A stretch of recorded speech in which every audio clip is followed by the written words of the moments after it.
So you want to grow a pecan tree? It just so happens that I can teach you where to grow it and how to care for it. Some background information for growing pecan trees.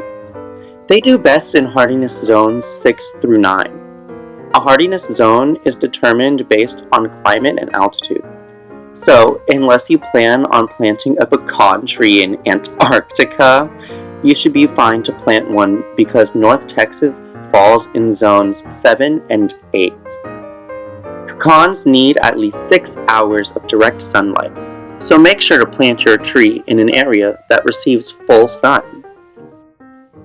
As for the soil, pecans like soil with sandy loam texture and a clay subsoil. This makes them perfect for Texas soil.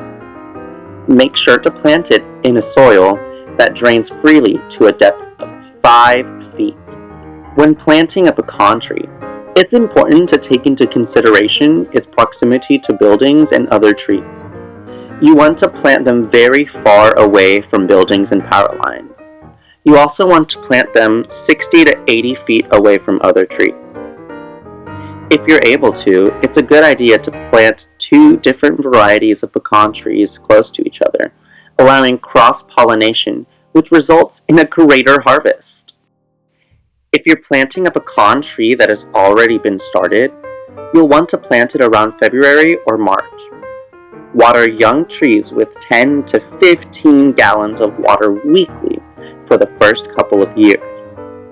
If you plan to use fertilizer, take a soil test to see what nutrients are deficient in the soil. Use fertilizer based on the nutrient deficiencies.